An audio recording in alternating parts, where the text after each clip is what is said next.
All right, let's talk more about this Indo European group. Get a bigger sense of who they are, where they came from. Um, this is some etymological information, okay? So, as I already mentioned, they're a language group. Indo Europeans refer to a language group. Some very brilliant philologists and scholars early in well, I would say late 1700s or 18th century and early 19th century into the mid 19th century were working on connections of ancient languages. The first and most important is a British magistrate who was a part of the Royal Society of London, and then he got a post in Bengal for the East India Company to be a magistrate, a judge there.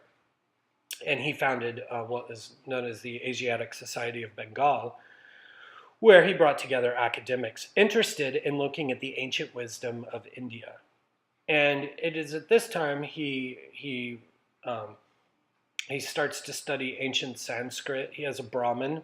The Brahmins are the one who preserve these texts in oral tradition, and he learns Sanskrit, and he sees these incredible connections with Sanskrit and ancient Greek, which he had already studied, and Persian and Latin, and he starts going, "Wow, these languages are connected." Well, the Asiatic Society of Bengal continues long after the time of Sir William Jones, and um, their findings and the articles they publish, the consumers and the people reading this are their peers back in Europe. One important of those is a German scholar named Max Mueller, who's the general editor of Sacred Texts of the East. This is in the mid 1800s, and his texts become, very formative of looking at this ancient wisdom. It's this type of research that, less than a century later, the scholars in the Nazi Party in Germany start saying, "Oh, there was an ancient pure race." So they've taken real legitimate scholarship and corrupted it and turned it into a racial designation and create this whole pure race idea, which is complete bunk. But linguistically, they were onto something. Especially the early writings of Sir William Jones. And if we look at texts and what people called themselves from the various branches of the migrations of the Indo-European peoples, up in the Celtic area, the word for this group was known as Ire. And if you think about it, think about the country Ireland, right? This is an Indo-European language, derivative. In Greece, the group is referred to as Arios.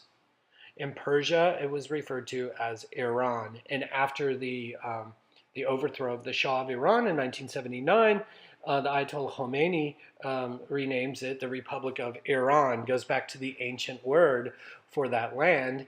And in India, the same word is Aryan.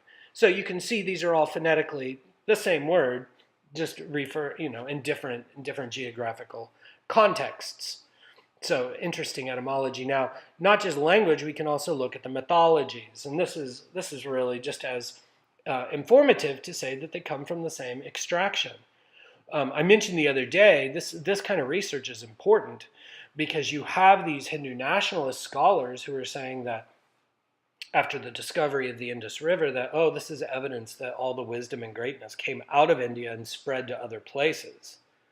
So it was the Aryans didn't come over the mountains into India. Rather, their influence spread the other direction, and thus the similarities are there. But that's not the case. But we can look at their mythologies too. Let's look at their big god. In the religious studies, what we would call the word we use for a tradition that believes in many gods, right? So they have a whole bunch of gods, which is pantheism. Well, that's one word. We think of the hall of the gods as the pantheon, the complete, makeup of an area's gods. But when there's one god above the other gods, that's referred to as a henotheism. And that's the case of what we have going on here. So if we look at the ancient Greece, who's the chief among their deities? Well, we know very clearly that Zeus is the father of the gods, sort of the father and the husband and whatever. There's a lot of incest and weirdness. He's married to Hera, his sister, and he killed his father. the Titan, and whatever. But Zeus is the god of the sky. He's the dominant deity. And if you look at the Iliad and then you look at the Odyssey, the Iliad he's kind of even challenged by some of the other deities, but by the time you get to the Odyssey, he's the supreme god.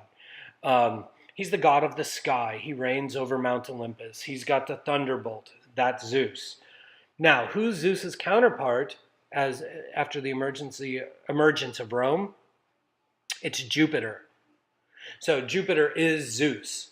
In fact, they almost make a carbon copy of the gods of ancient Greece in Rome and just give them different names.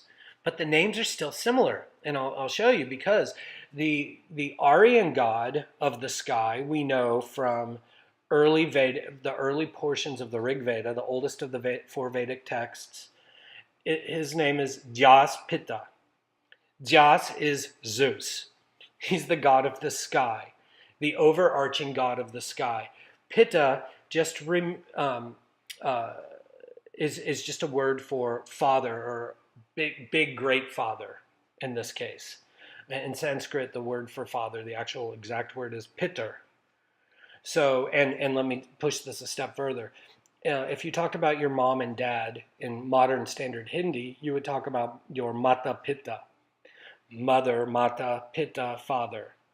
Okay? You might hear somebody say to their dad, Pittaji. G is just an honorific ending. Well, what is that? Father. So here, Pitta is the father of the other gods, Dhyas Pitta. But at the end of Jupiter, what do we see? We see the exact word for father, Pitter. So the father of the gods, the god above the other gods. We see it in Greece, we see it in Rome, we see it in ancient India. So these are the deities. Now, later what happens in the Vedas, these ancient sacred texts that we'll be looking at here, Dhyas's son, who is known as Indra, and was originally associated with rain, sort of takes front seat. His father takes back seat. And all of a sudden, the people venerate Indra, who inherits sort of the throne, if you will, and becomes the sky god in the Vedas. And so more of the Vedas are devoted as hymns to Indra, the son of Dhyaspitta, than any other deity in the ancient Aryan Vedic texts. So this is sort of the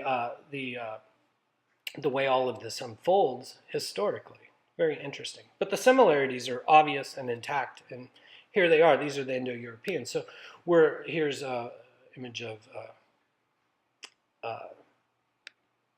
Jupiter, right? Or Zeus, Jupiter. He's holding his staff. He's the god of, the other gods. And here is an image. This is Indra. So this is the son of Dhyaspitta, but it's a bronze mask of the god above other gods in the Aryan pantheon. So the big deity gets all this wonderful posterity through masks and statues and the same sort of veneration. Okay.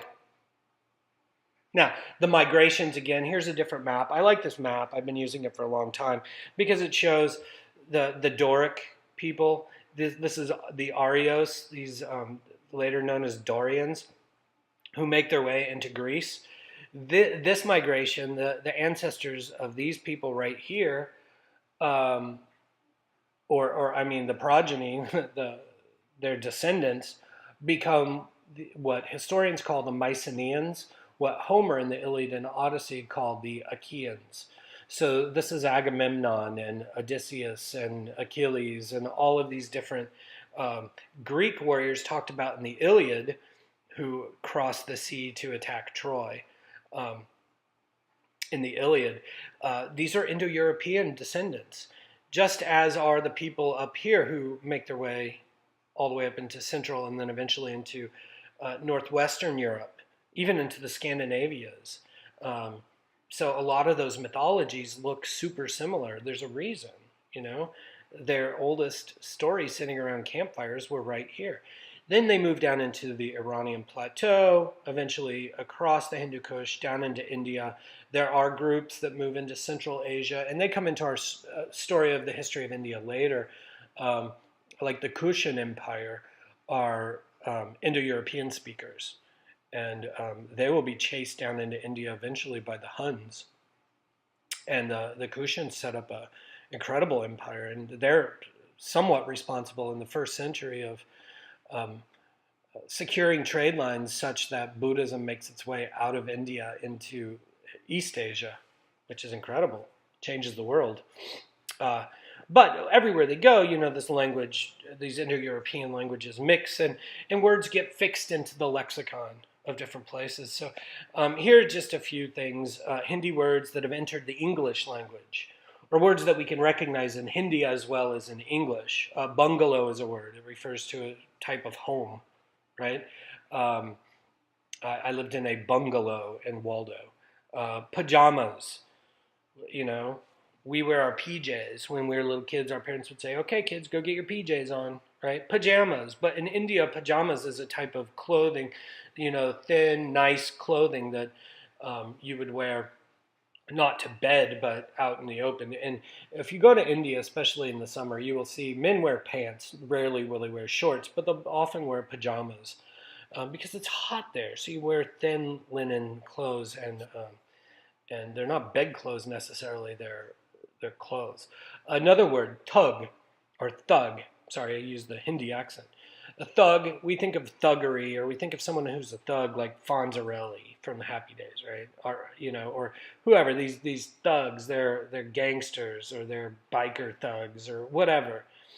Um, in India, or in Hindi, the word for the same sort of kind of vandals, if you will, robbers on the highways of Bihar, or the ancient trade routes going way back to Silk Road days, they refer to these bandits as thuggis. In Hindi, you don't have the th sound that you do in English. Instead, it's aspirated, so it's like tug. So the thuggis. This word wasn't like it wasn't borrowed by the English from Indian speakers. It came down through the pike from ancient times. It's incredible. There's so many other words that are in common. Shampoo, that's an Indian word that we use, right? We're out of shampoo, honey. When you go to the store, get some, right? That sort of thing. Lots of shared words. I just think about how, where the words mom and dad come from. Papa, mama, mata, pitta, mare, pear, mom.